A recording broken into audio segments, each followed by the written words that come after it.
Artinya apa? Keraton itu sebenarnya basisnya orang NU. Lah kok sekarang gemagusan ada yang petantang-petantang bahwa diklaim bahwa itu adalah wilayah Muhammadiyah.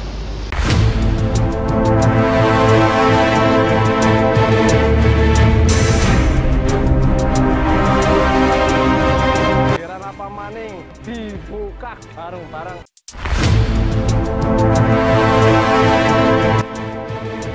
Assalamualaikum warahmatullahi wabarakatuh. Waalaikumsalam warahmatullahi wabarakatuh. Ketemu lagi saudara-saudara sebangsa dan setanah air, saudara-saudara sealam jagat maya dengan KBN Nusantara. Anak gegeran apa maning ya, ayo dibuka.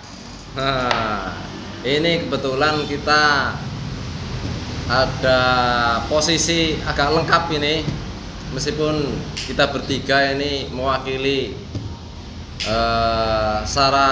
cara wong masake ya bumbunya wis lengkap lah. Ini di sebelah kanan saya ini beliau tidak asing lagi, Gus Muhsonuddin. Beliau adalah bukan salah satu, memang beliau adalah owner dari Beltim, pendiri Beltim, Belalang Timur, perguruan bela diri Belalang Timur Banyumas. Dan dia juga punya murid kesayangan namanya Guplo. Sayang ini nggak hadir Guplo. Biasanya Guplo ikut menemani kita, tapi pada kali ini belum, mungkin ada kesibukan, jadi kita cukup bertiga saja. Di samping beliau ini adalah memang seorang guru bela diri, juga sebagai pengamat sosial, pengamat politik, dan analisa politiknya sangat setajam silet. Gimana kabar Gus? Alhamdulillah. Ini di samping saya yang sebelah kiri ini, wah ini jenderalnya, artinya dia tuan rumah, adminnya KBN Nusantara. Wah ini yang selama ini misteri siapa admin KBN Nusantara. Beliau ini Agus Mariono, panggilan akrabnya Gusmar. Nah, Gus, siap. Pak Agus, Ya, siap. ini ada sesuatu yang hangat-hangat kuku ini. Ini ada di Jogja. Ini ada persoalan kayaknya. Inilah yang sering marah kan, memang persoalan intoleransi. Ini di peristiwanya di Masjid Gede Yogyakarta, banyak sekali spanduk-spanduk yang di sekitar Kauman itu tertuliskan penolakan terhadap acara yang mau diadakan oleh NU, Harlah NU, yaitu isinya pengajian akbar, yang kemungkinan yang mau ngisi adalah Gus Muafik sendiri. Bahwa di situ diklaim wilayahnya wilayah Muhammadiyah. Lah padahal Kauman, Masjid Gede itu masjid keraton. Nah, keraton itu kan tahu sendiri sejarahnya keraton. Wong Sultan Hamengkubuwono III itu kan termasuk habaib. Beliau adalah Mbah Ilyas Sokaraja, mursyid Thariqah Naqsabandiyah Khalidiyah. Sokaraja mana itu? Sokaraja Lor. Kecamatan Sokaraja, Kabupaten Banyumas. Ya? Iya betul, Kecamatan Sokaraja, Kabupaten Banyumas. Mbah Ilyas ini kan Mbah Ilyas bin Dipowongso bin Diponegoro II bin Diponegoro I bin Hamengkubuwono III. Artinya apa? Keraton itu sebenarnya basisnya orang NU. Lah kok sekarang gemagusan ada yang petantang-petantang bahwa diklaim bahwa itu adalah wilayah Muhammadiyah.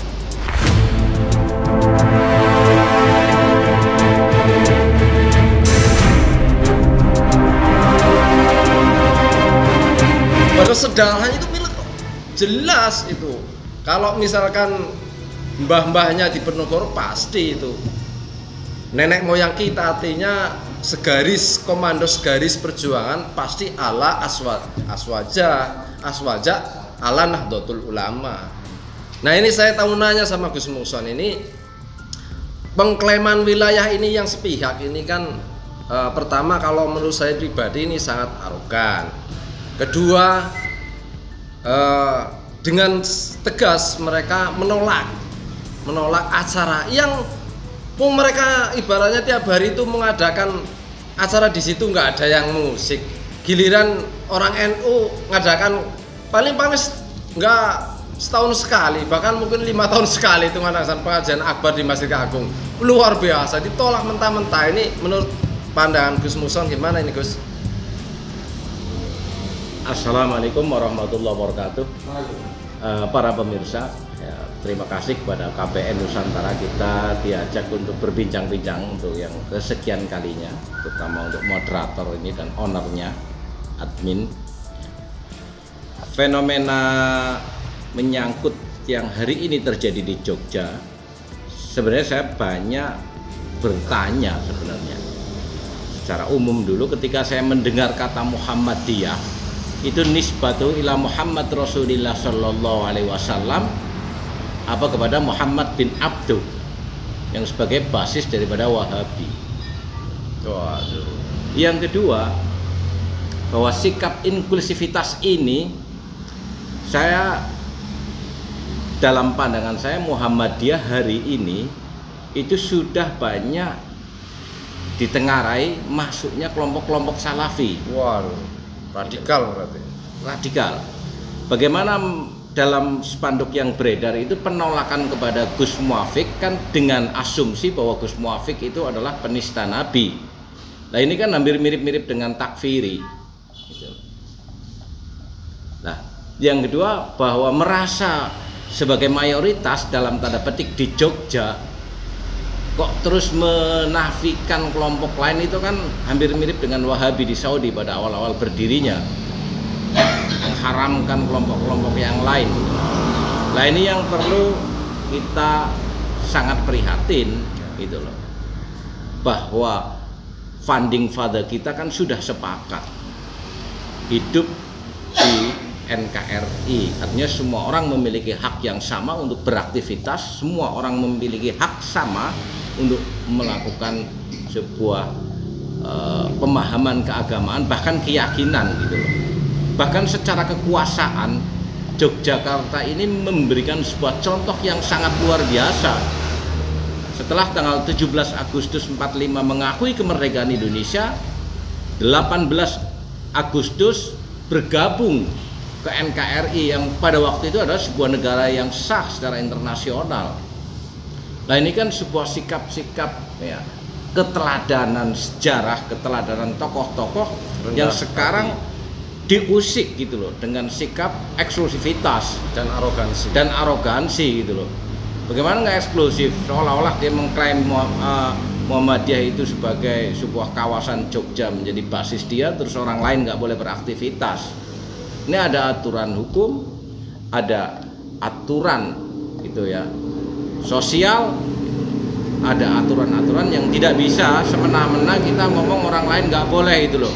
Bahwa kita boleh melaksanakan apapun yang kita anggap benar, tapi itu tidak punya hak melarang-larang orang lain dengan menganggap dia itu penista, tidak layak di Jogja, ada harlah NU segala macam, Islam tidak perlu ada harlah segala macam. Nah ini kan perlu dipertanyakan. Dua hal yang perlu dipecahkan oleh Muhammadiyah, meruntut kepada dari apa yang saya omongkan, bahwa Muhammadiyah harus mengambil sikap tegas. Muhammadiyah itu adalah Muhammad bin Abduh gitu ya, atau ila Muhammad Rasulullah sallallahu alaihi wasallam. Kalau ila Muhammad Rasulullah sallallahu alaihi wasallam ya tidak seperti itu sikapnya. Jadi meskipun itu ya di dalam kehidupan sosial itu mungkin ada gesekan-gesekan, ada perbedaan-perbedaan, tapi tidak semestinya kita sudah gitu ya membatasi orang, sudah lama kita merdeka, sudah lama kita berkomitmen untuk bersama-sama, untuk persatuan, untuk membangun negeri ini bersama-sama, disibukkan lagi kepada hal-hal yang sepele gitu. Dan saya juga menjadi teringat kembali kepada apa yang pernah diingatkan oleh Hadrat Syekh Haji Hasyim Asy'ari dalam sebuah kitabnya Ihya wa Amalil Fudhala ya. Ammal ukhwatul islamiyatu fahiyal ana atharun minal athari talukuhul alsinatu wa taghanna bil khutaba'u wa madaru annahal ana la tujadu illa fi akhilatihim wan adamat minal hayati wal mujtama'i. Jadi jargon-jargon persatuan umat Islam ini itu sebenarnya hanya bualan-bualan mulut dan para propaganda gitu loh. Nyatanya masih ada gesekan-gesekan gitu yang sebenarnya ini tidak terjadi. Jadi secara sosial memang kita perlu ada kerja keras ya untuk mendandani ya mentalitas kita, dan itu tahun 1947 Mbah Hasyim sudah memperingatkan tentang kerukunan ini. Mungkin ini yang bisa kami sampaikan. Ya, terima kasih Gus. Selanjutnya ini dari admin KPN Nusantara ini, Gusmar Agus Mariono. Ini sebenarnya dari dulu kan sebenarnya kelihatan adem-adem saja. Ini mulai berapa tahun terakhir ini, memang 5 tahun terakhir inilah, apakah ini kemudian Muhammadiyah ada yang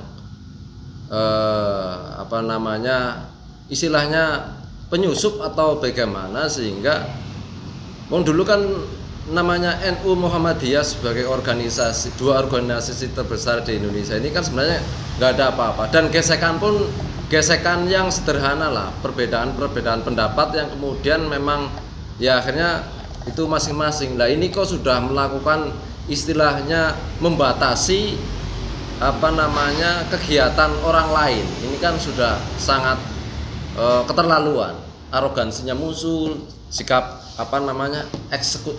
eksklusifnya itu muncul dan lain-lain. Ini kan menurut Gusmar ini bagaimana? Ya, terima kasih. Pertama, bahwa sebagai anak bangsa kita prihatin. Ini adalah tragedi ukhuwah Islamiyah sekaligus ukhuwah Watoniyah.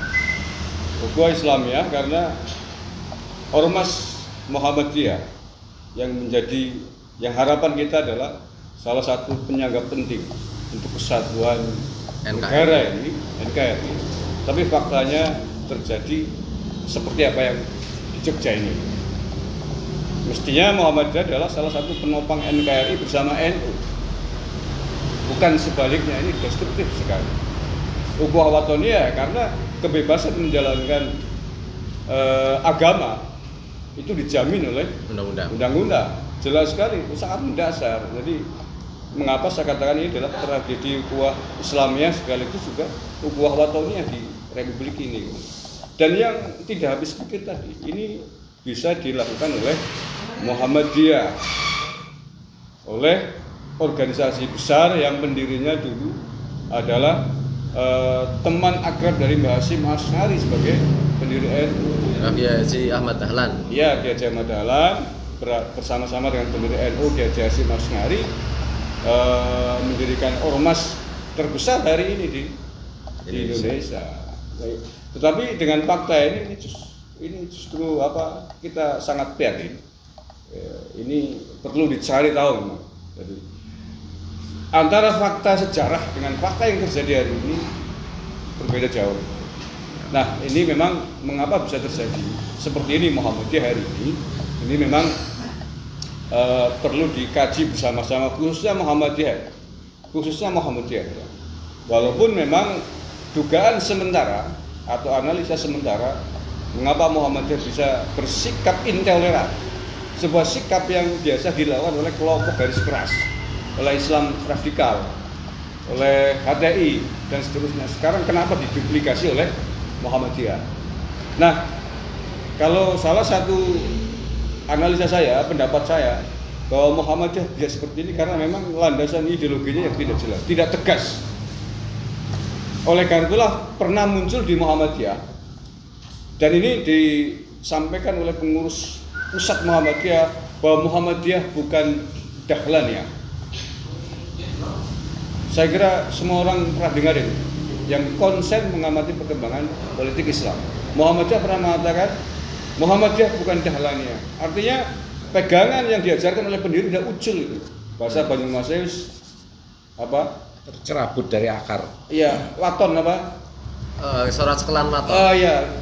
Watonnya wis ucul, orang Iya. cepat waton. Kita kan dianjurkan sing Kenceng di sekelan cekelan waton. waton. Ya. Contoh NU kan kenceng watonnya. Ideologinya, fikih, tauhid dan tasawufnya jelas pegangannya, tidak boleh diusir-usir. Dan pendiri menjadi salah satu guru utama yang tidak boleh ditinggalkan. Dan ini adalah ajaran Ahlus Sunnah wal Jamaah Ahmadiyah, tidak boleh meninggalkan guru. Nah, statement Muhammadiyah bukan Dahlaniyah ini kan bertentangan dengan itu. Kalau di NU kualat loh. Ada orang NU, kader NU, Banser kok berani bilang bahwa NU bukan Hasyim Asy'ari ya, jadi pancung kepalanya oleh Banser.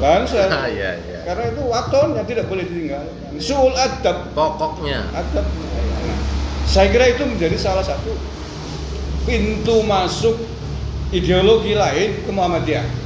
Karena membuka diri bahwa Muhammadiyah bukan Dahlaniyah lagi. Nah, beberapa fakta yang terjadi di Indonesia, yang nggak usah jauh-jauh lah.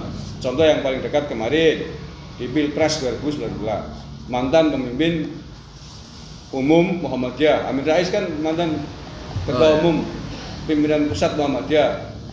Rantang runtung dekat dengan tokoh HTI, dengan Bakhtiar Nasir, dengan kelompok 212. Ini kan sudah jelas bahwa waktunya tidak jelas. Nah, oleh karena itu kalau kemudian kader-kadernya hari ini melakukan hal yang sama seperti Amin Rais dengan sikap-sikap yang biasa diambil oleh kelompok garis keras, sikap intoleran, melarang umat lain beribadah, melarang NU melakukan harlah di Masjid Agung, menjadi wajar. Jadi itu tragedi ini harus dievaluasi secara besar-besaran oleh Muhammadiyah. Ini tidak boleh terjadi, ini melanggar Undang-Undang Dasar 45. Ini sikap intoleransi, sikap yang tidak boleh dilakukan oleh Muhammadiyah. Kalau ingin mengikuti garis perjuangannya Ki Haji Ahmad Dahlan sebagai pendiri Muhammadiyah. Sementara itu. Jadi intinya bahwa kejadian seperti ini ada saran dan masukan untuk Muhammadiyah, Gus. Ya, secara fenomena Muhammadiyah memang harus mengakui gitu ya, pasca Buya Hamka gitu ya. Dan mungkin sekarang masih ada Buya Syafi'i Ma'arif. Itu saya bisa katakan itu miskin secara intelektualitas, keagamaan dan agama. Nah, ini menjadi bagian, karena ini juga tidak terlepas daripada manhaj gitu ya. Dalam berteologi, teologi itu mengajarkan kita bahwa ada ikatan sesama muslim, yaitu kalimat la ilaha illallah Muhammadur Rasulullah. Dalam perspektif ini, orang tidak boleh menyalahkan orang lain. Makanya jargon di Ahlus Sunnah, qaulunal haq yahtamilul batil. Itu kan. Jadi memang pendapat kami anggap paling benar gitu menurut kami, tapi mungkin saja ada kesalahan-kesalahan gitu loh. Lah ini kan pergolakan intelektualitas gitu ya, dan khasanah keagamaan perlu menjadi catatan di Muhammadiyah. Tidak seperti di NU. NU itu di kampung-kampung kiai juga pinter, biasa baca tafsir Jalalain, biasa baca tafsir Munir, mengkaji keilmuan keislaman. Jadi nggak putus secara, jadi intinya agama. Ini apa namanya, kadar intelektualnya menurun hari ini menurun. Oke, yang penting bahwa saudara-saudara sebangsa dan setanah air, intinya bahwa apapun yang terjadi di Yogyakarta ini mestinya menjadi keprihatinan kita bersama. Jangan sampai kemudian satu kelompok dengan kelompok yang lainnya menjadi kontraproduktif, bentrok, yang kemudian sama sekali tidak ada manfaatnya. Itu pasti banyak sekali mudorotnya. Masalah perbedaan tidak akan pernah selesai sampai hari kiamat, tapi bahwa persoalan toleransi, persoalan lembah manah, persoalan saling memahami dan menghargai terhadap perbedaan orang lain, ini yang harus dijaga. Mungkin itu, ada tambahan lagi Pak Usmar? Terakhir ingin saya sampaikan agar aparat kepolisian khususnya Polda Yogyakarta lah ya, mengusut ini. Apakah benar ini keluar dari Muhammadiyah secara resmi atau jangan-jangan ada oknum intelektual atau provokator yang menunggangi Muhammadiyah di Yogyakarta. Ya, kita harus tahu bahwa Yogyakarta dekat dengan Solo yang merupakan basis kelompok anak buahnya Abu Bakar Basir. Nah, satu itu. Yang kedua, klaim pengurus Muhammadiyah Yogyakarta sebagai kelompok mayoritas di sana ini jangan pernah diulangi dan ditiru oleh siapapun. Kalaupun benar Muhammadiyah mayoritas di lingkungan Kauman Yogyakarta itu pun tidak bisa dibenarkan mengambil sikap melarang NU melakukan kegiatan di Masjid Kauman. Nah, kalau ini dibiarkan, tidak cepat ditangani, apa yang terjadi kalau kemudian ditiru? Ini berkembang merambat kepada umat Islam yang lain di luar Jogja. Ya misalkan di Banyumas sendiri di sini banyak kantong-kantong NU, di tengah-tengahnya ada Muhammadiyah dan sebagainya. Atau di daerah lain ya Indonesia Timur dengan dalih sebagai mayoritas, kemudian ada umat Islam mau mengadakan kegiatan agama dilarang, kan akan terjadi perpecahan yang luar biasa. Tidak boleh, jadi apapun alasannya tidak bisa dibenarkan kelompok agama melarang umat lain menjalankan syariat sesuai dengan agama dan kepercayaannya masing-masing. Tidak bisa dibenarkan. Ya, itu kan kebiasaan kelompok radikal yang mestinya harus ditangani oleh Muhammadiyah bersama-sama dengan NU. Tapi kenapa kemudian Muhammadiyah malah ikut-ikutan seperti yang dilakukan oleh kelompok-kelompok radikal ini? Jadi sebagai closing, Muhammadiyah pimpinan pusat harus turun ke Jogja mengusut ini. Kepolisian juga harus cepat bertindak, jangan sampai ini merambat kepada daerah-daerah atau wilayah-wilayah yang lain, karena akibatnya bisa sangat destruktif terhadap ukhuwah Islamiyah, ukhuwah watoniyah, persatuan Indonesia. Saya kira itu.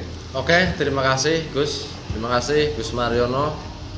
Para pemirsa di seluruh Jagadmaya, pada intinya bahwa jangan sampai, apalagi Jogja itu kan sebagai simbol kota pelajar, kota mahasiswa, kota intelektual. Jangan sampai kesan yang selama ini memang stempel yang dicapkan oleh Jogja terusik gara-gara memang persoalan intoleransi, persoalan arogansi, persoalan mau menang sendiri dan lain-lain.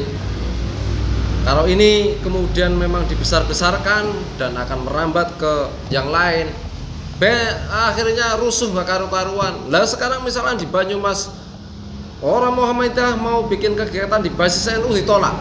Loh, kalau mau seperti itu bisa dibayangkan banyak sekali basis-basis NU yang kemudian di situ memerdekakan, membiarkan orang Muhammadiyah berkegiatan apapun di situ, yang penting tidak mengganggu lingkungan dan lain-lain.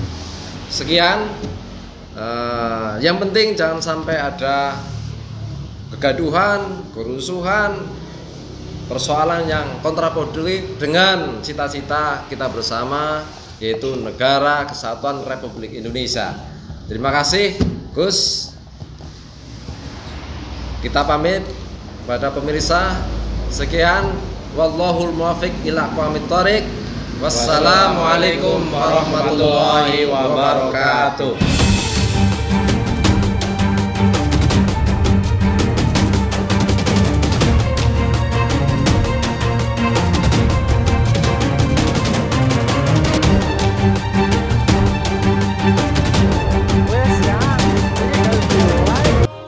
Subscribe ke nang channel KBN Nusantara. Ngesuk ya ngesuk ketara nirika ya.